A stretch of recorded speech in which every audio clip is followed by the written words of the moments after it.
Should the Denver Broncos have been a little bit more active or active at all before the NFL's trade deadline yesterday afternoon? Will a new play caller be the first step in the right direction to help Coach Prime turn around the Colorado Buffaloes?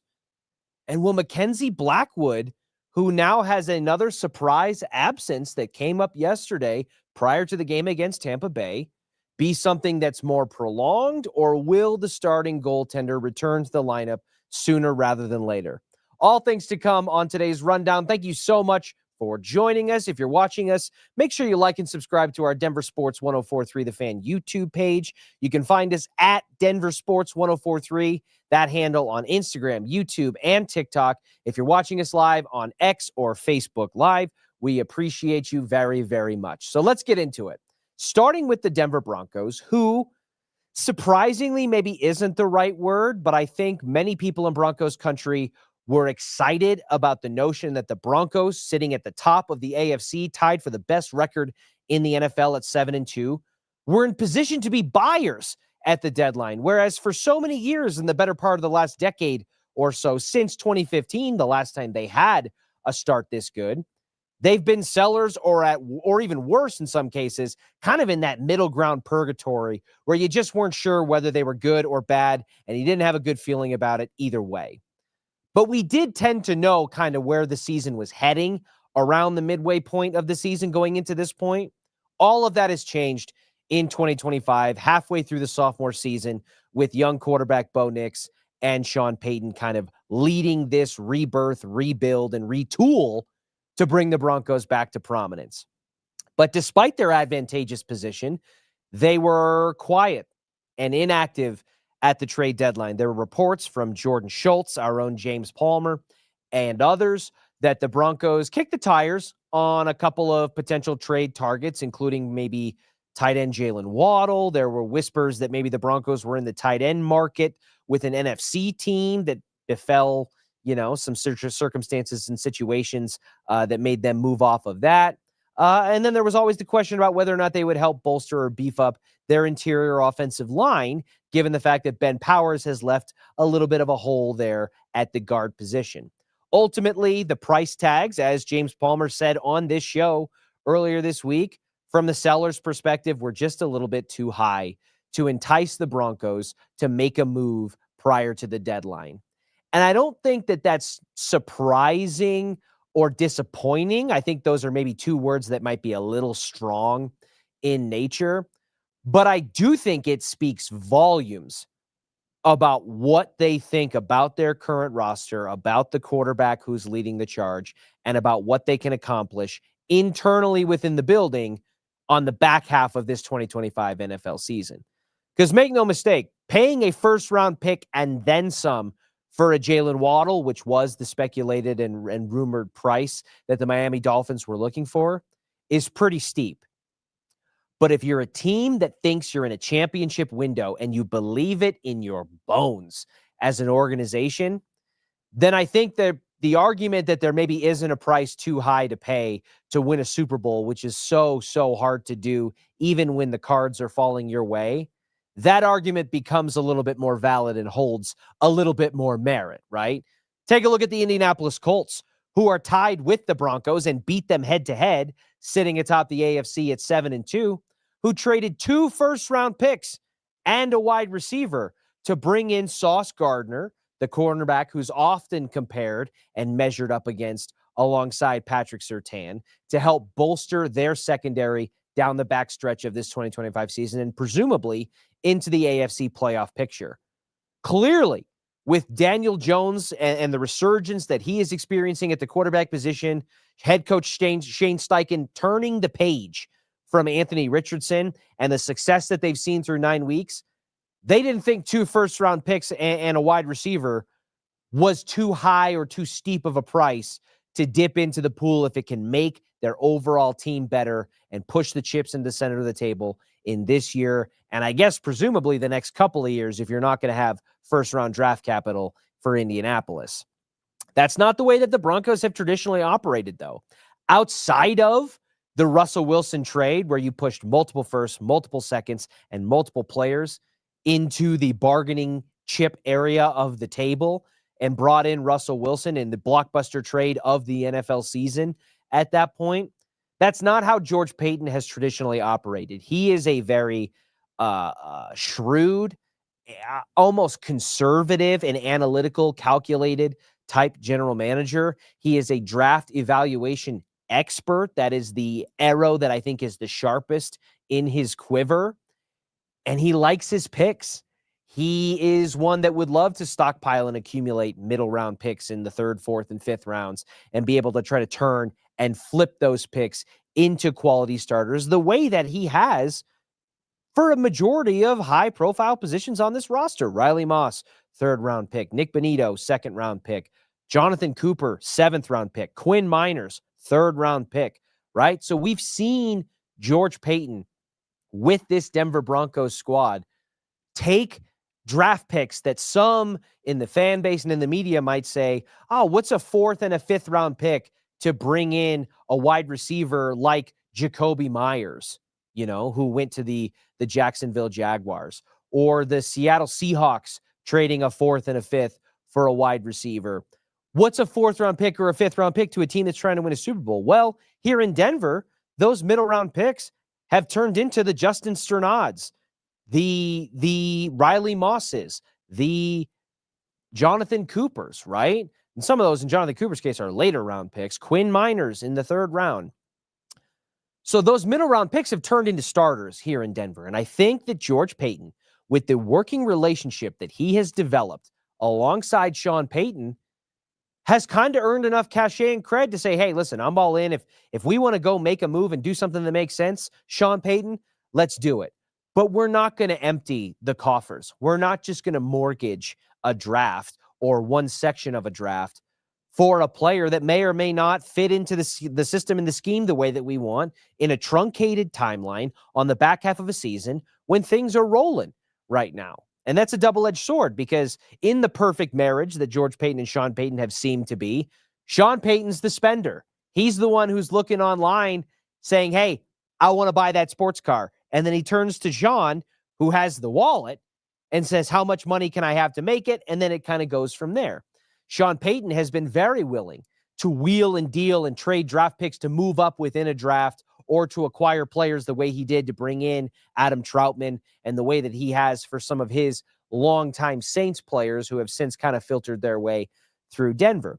He's never been afraid to do that, because Sean's a man that knows what he wants and is willing to shoot from the hip and pull the trigger to make that happen. And the balance that we've seen is that George Payton is, even though Sean Payton calls the shots, George Payton does have more cachet and cred in that pairing and in that decision-making process than I think gets credit for. And I think that's why you see the Broncos stand pat at the deadline. Now the question becomes, was that a mistake, or were they well-advised and having the proper vision toward the future, short-term and long-term, by not making any moves? And it's not like there were a ton of blockbuster trade deadline acquisitions. The Sauce Gardner trade from the Jets to the Colts was by far the biggest headline. You had Quinnen Williams going to the Cowboys from the Jets as well. So the Jets, with the season off to the poor start that it is for them, clearly in fire sale mode. And Darren Muji, George Payton's former number 2 right-hand man, is certainly looking to rebuild and put some assets in his war chest that he can turn around in 2026 and beyond. So the Broncos not being buyers, too conservative, too short-sighted, maybe. Time will tell over the next handful of months or so on the back half of this regular season whether that's the case. But I do think it definitely says this: Sean Payton believes in this 53-man roster that he and George Payton have assembled. Sean Payton has the same level of confidence that he had in the preseason and offseason process, where he spoke into a proverbial microphone and went on the record to say, I think this is the 7th team I have ever coached in my lengthy coaching career that I can envision winning a Super Bowl. And my Q, Bo Nix, because he loves his Q, does Sean Payton, is going to be a top 4 or 5 quarterback in this league in the next handful of years. That same double latte confidence that Sean Payton had in the offseason and throughout the preseason exists today. And clearly, by standing pat, kicking the tires, but not ultimately feeling like you're overcommitting, Sean Payton is telling us that he believes that Troy Franklin is going to have a better weeks 10 through 17 than he did weeks 1 through 9. That is going to be a progressive wide receiver room with continued developments from Marvin Mims, who's now back in the practice rotation and is hopefully going to play on Thursday night after clearing concussion protocol. Bo Nix is going to be a better quarterback on the back half of this season as we continue to work and progress and find a gelling nature with this offense that will hopefully establish some consistency in quarters 1 through 3 that we seem to see in quarter 4, but not much before then. He is telling you that the offense and the defense, the synergy between them with Sean Payton and Vance Joseph at the helms is going to improve with the players we have on the roster, that bringing in a Jalen Waddle, that bringing in a Breece Hall or an Alvin Kamara or some depth at inside linebacker or potentially interior or exterior offensive line. We are not piece A, B, or C away from suddenly snapping our fingers and making it better. And you know what? I actually believe that, because to a certain degree, there is a part of me that says Sean Payton and the offense are not getting the most out of the pieces they already have. Evan Ingram, I think, is a talented receiving threat at tight end, but he's not being utilized nearly at the level of the tight ends that are employed by the other AFC contenders. When you're looking at Dalton Kincaid, at Travis Kelce, at Pat Freiermuth, at Hunter Henry, at Tyler Warren, at all these other AFC teams, or Rondre Gadsden for the Chargers, who's taken on a strong surge in the last handful of months. Sean Payton has toys in the toy box. There's just been an execution and a connectivity problem that has prevented them from being utilized properly through the first half of the NFL season. And adding a Jalen Waddle may make the depth chart look prettier, may look better on paper, and it may ultimately provide another weapon for Sean Payton to scheme open and for Bo Nix to hopefully take advantage of in the passing game. But the fact that they're not converting on it with their current roster at an acceptable enough clip in my eyes and apparently in Sean Payton's eyes doesn't automatically mean that just throwing another cog into the wheel is going to make it spin faster. I actually do resonate with that thought process, because I think with the step from year 1 to year 2 that we saw from a Troy Franklin, that we've seen going into years 3 and 4 with Marvin Mims, Bo Nix continuing to hopefully take steps and progress, I do believe there is an upward trajectory on ramp for this Broncos offense and the young playmakers that are currently making up the majority of the offensive production. The defense is performing at a postseason contender and at times championship contention level. And I think that that is something that will continue, provided that health doesn't become an overwhelmingly negative factor that limits them in that regard. Shifting gears a little bit to the Colorado Buffaloes, who have been the subject of a lot of frustration, angst, hand-wringing, and consternation from the fan base as the season that started out with a lot of questions, but also a lot of hope, because in year 2 of the Coach Prime experience, they won 9 games. They had a 2-way Heisman Trophy winning player. They had one of the better quarterbacks in program history in Shedeur Sanders, the son of the head coach, and all of the media attention and eyeballs and money and revenue and enrollment and all of that came pouring in, where it was a barren wasteland of kind of forgotten misery and troublesome product on the field during the tail end of the Carl Durrell era. All of that seemed to have been wiped away. And with the runway lights on last season for the Colorado Buffaloes, until they fumbled it away against Kansas and then eventually Texas Tech, and it fell apart down the backstretch. But that team was right in line to compete for a Big 12 title appearance at a minimum and potentially a bid into the college football playoff. And they let it slip through their fingers. A lot of turnover and a lot of change. They lost multiple wide receivers, did the Buffaloes, to the NFL, but restocked that cupboard pretty efficiently with some talent that could be future NFL talent in the near and not so near future. And then they got better in the run game in terms of the personnel responsible for running the football. They had a lot of hope at quarterback when you have a dual threat fifth-year player like Payton to come in and help steady the tide. You have the 5-star recruit, the highly touted prospect in Julian Lewis, who Shedeur Sanders was famously or potentially infamously handing the keys to as he sat on the Colorado Buffalo's throne, signifying the transfer of power and the transition into a new chapter up in Boulder. But the season just has not played out that way. The Buffs have lost 4 of their last 5, and they've given up north of 100 points in their last 2 games, one at home, one on the road, in contests that weren't even close. They were down 40-something to nothing at halftime against Utah, and they were down almost 40-0 at halftime against Arizona. It just has not panned out. And some of the warts and the issues and the inconsistencies that we noticed in year 1 and hoped that were corrected in year 2 seem to have actually, instead of being corrected, just been masked by the talent and the overarching ability of Shedeur Sanders and Travis Hunter to lift the entirety of the team, offensively and defensively, put it on their shoulders, and put out the product that we saw last year. Caden Salter does not have that capability. And for all the jokes about Shedeur Sanders' jersey getting retired, boy, with the drop-off in quarterback play that we saw from last year to this year, maybe Shedeur Sanders was worthy from a talent perspective of having his jersey number retired because of how different and less exciting and explosive this offense looks with the combination and sometimes frustrating revolving door of Caden Salter, Ryan Staub, and Julian Lewis that we've seen in 2025. And that has urged a lot of people to push for change. And the biggest and loudest change that's being pushed for is the removal of Pat Shurmur as the offensive coordinator, who was the quarterback's coach when Sean Lewis was the offensive coordinator. Sean Lewis ultimately was relieved of his duties. Pat Shurmur takes over from quarterback coach to offensive coordinator. Sean Lewis leaves, goes to become a head coach of a program that's 7-1 right now and doing pretty well.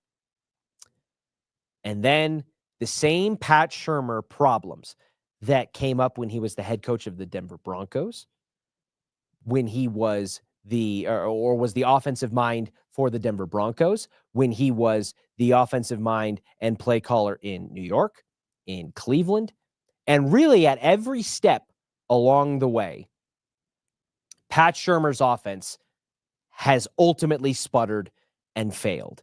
And the same frustrations and inconsistencies and downfalls and deficiencies pop up time and time and time again. The wheels have come off that wagon. And Coach Prime, surprisingly, out of loyalty, out of maybe perceived respect, or maybe out of just defiance or indifference toward the media and the fan base, has been hesitant or resistant to acknowledge some of those struggles and their root cause, has been almost sarcastically defiant at the idea of change. And he's made a comment earlier this week about the fact that maybe changes have already been made and you just don't know. You being the media and the fan base, the ones who are asking for the transparency and questioning as things continue to go on. Well, it turns out maybe we know now, because a report from USA Today, detailed via an anonymous source within the program or with close proximity to the situation, that Pat Shurmur was actually relieved of his duties after the blowout loss to the Utah Utes, which was 2 games ago now. So against Arizona, which also resulted in a significant, embarrassing, and lack of competition level blowout, Pat Shurmur, according to this USA Today report, wasn't calling the plays.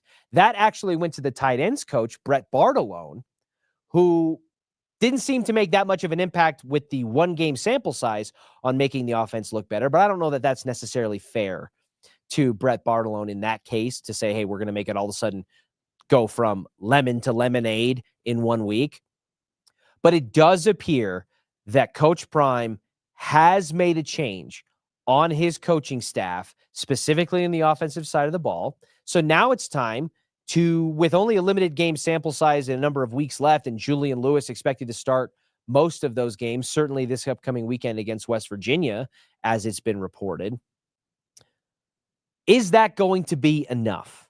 And I have been very critical of Coach Prime at times. I was also massively on board with and okay with some of the decisions that were made early on, and mainly his lack of prowess as a play caller, as a head coaching mind.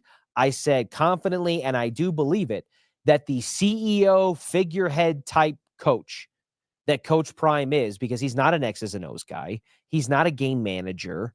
He is one of the greatest athletes to ever walk planet Earth, in my opinion. But he's not a college football coach. He can be a leader of men, something that he has spoken about being passionate about. He can be a face of a program, a face of a team, the CEO of an operation, kind of running things from the very front. But he is not the day-to-day guy, and he does not major in the minor, if I'm going to use a Sean Paytonism, right? That's been a phrase that has been used to describe Sean Payton, is that he majors in the minor. It's the details, it's the minutia, it's using every single possible tool at your disposal to gain an advantage over your opponent in that week. That's not who Coach Prime is, and that's okay, provided that he puts people around him and puts people in positions of power to be able to make up for areas where he is deficient. That's what Robert Livingston is supposed to be on the defensive side of the ball. And while the defense looked like it was better for a little while, especially last year, it has regressed in that regard, and it's made it so that the Buffaloes, who already struggle on offense, are not in the advantageous position of the Denver Broncos, where they can rely on a backbone defense to help them bide time as they continue to kind of find their own footing. The Buffs are bad on both sides of the ball, and special teams isn't that much better. So Robert Livingston was supposed to be that guy.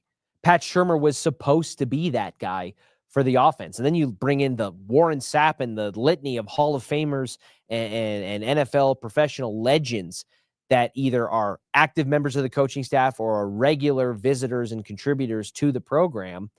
That's what it was supposed to be, but it's not. It's become kind of unserious, in my opinion. It's more of a dog and pony show a la the Dallas Cowboys than it is a legitimate contender in the college football landscape that currently exists.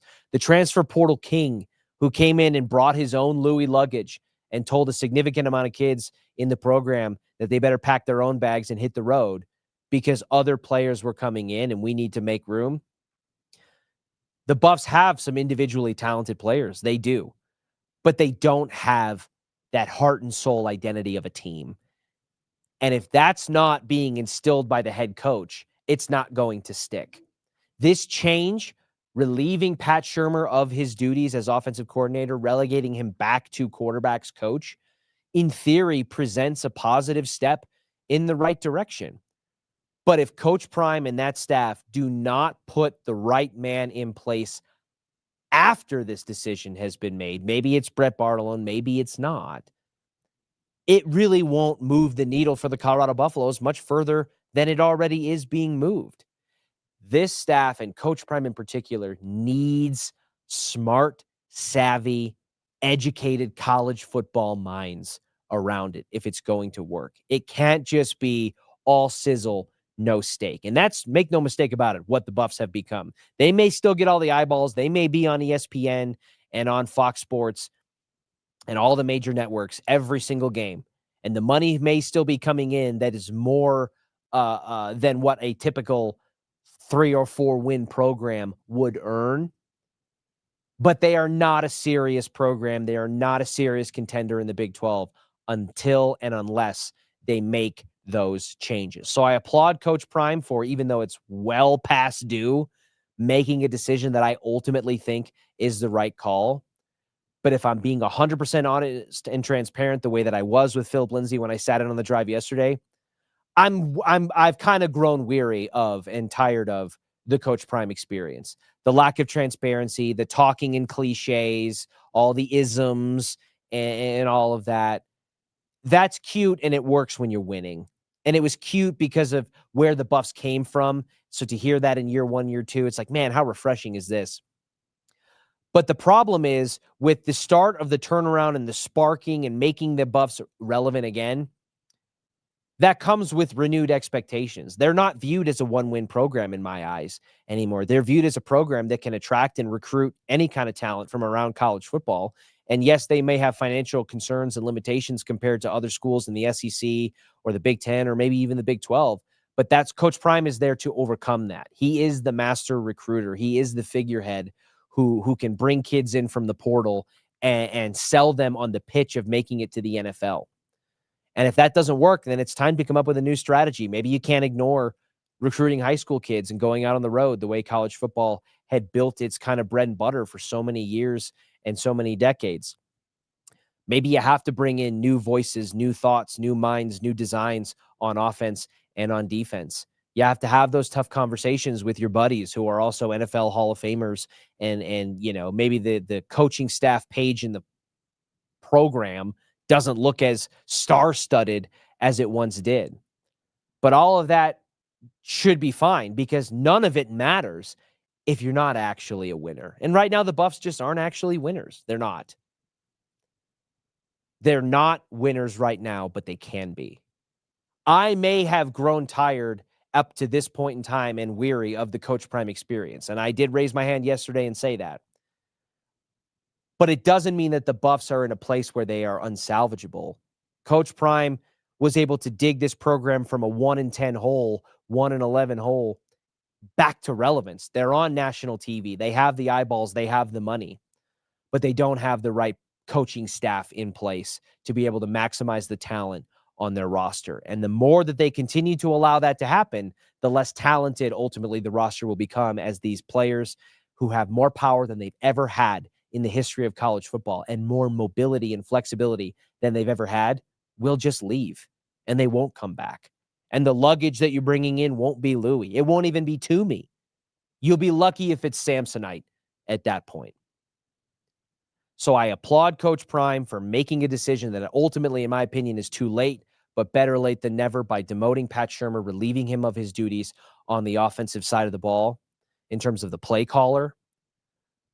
But it's all for naught if he doesn't put a new name in place that gets it right. Because if not, then we'll be back to square one where we started before. I want to close out today's show by talking about the Colorado Avalanche, who had a fun game against the Tampa Bay Lightning last night. But it came after kind of a surprise announcement about who was going to be starting between the pipes for the Burgundy and Blue. We expected it to be Mackenzie Blackwood, who came back, made his return, recovering from a lower body injury to start the season, plays in one game, and then seems to be out again as Scott Wedgwood started between the pipes for the Avalanche against Tampa Bay, a team, by the way, who was on a 5-game win streak and was outscoring their opponents 17-9 during that 5-game stretch.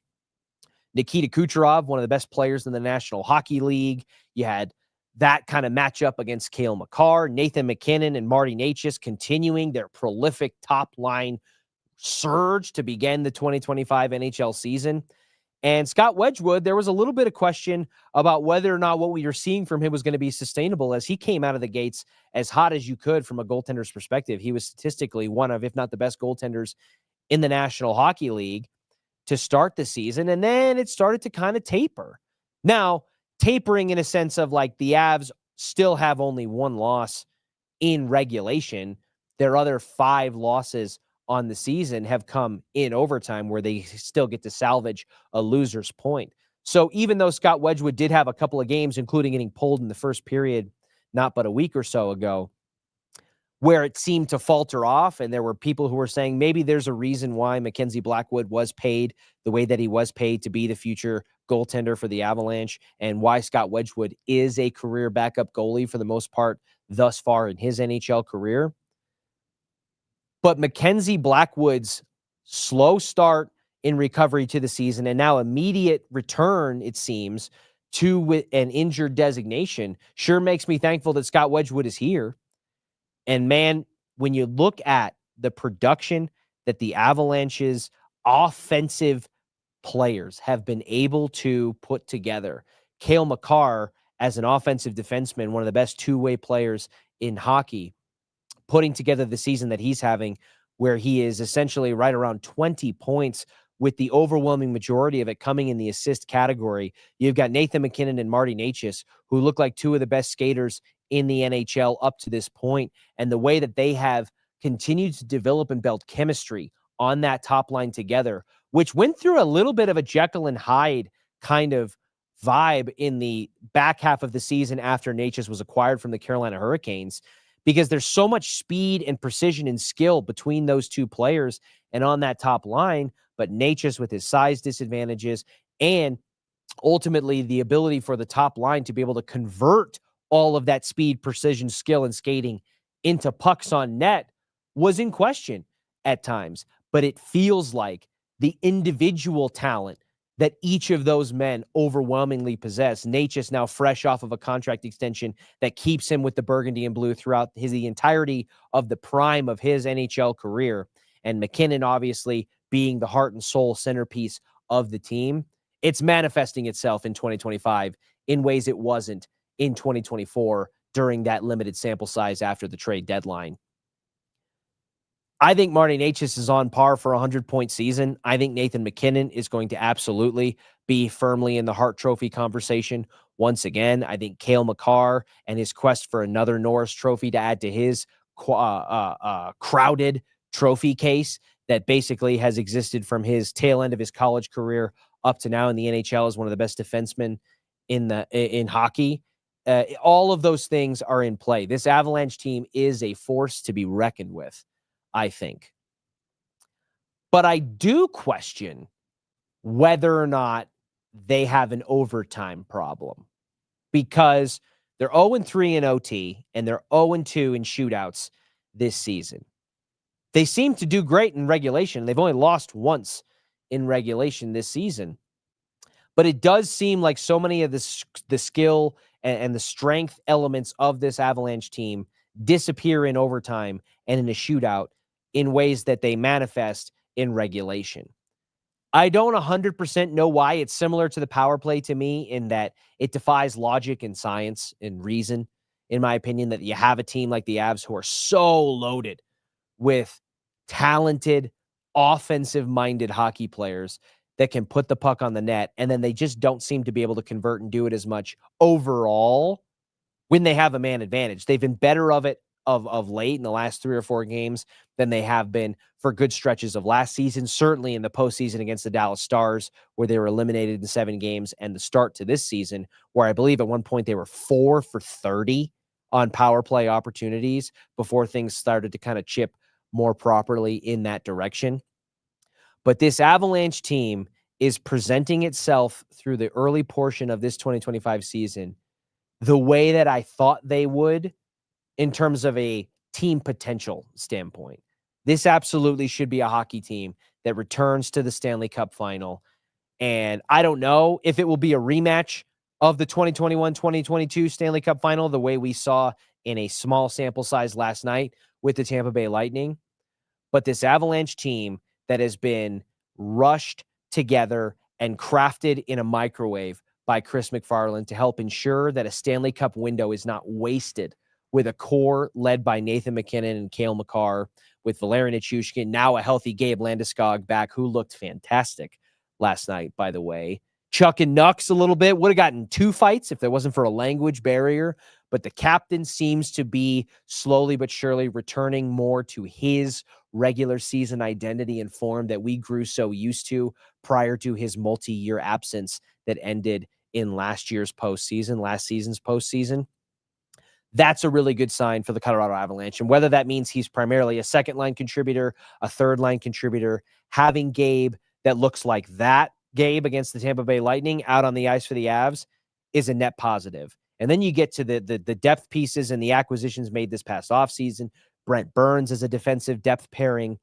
Victor Olofsson, who almost had multiple hat tricks in the last week or so, if he had one more goal against Tampa Bay, from a scoring perspective in that middle six, is looking to be a fantastic scoring depth addition. And again, scoring depth being really the only thing that's held this Avalanche team back outside of goaltending from being a perennial Stanley Cup final participant. Things are looking up.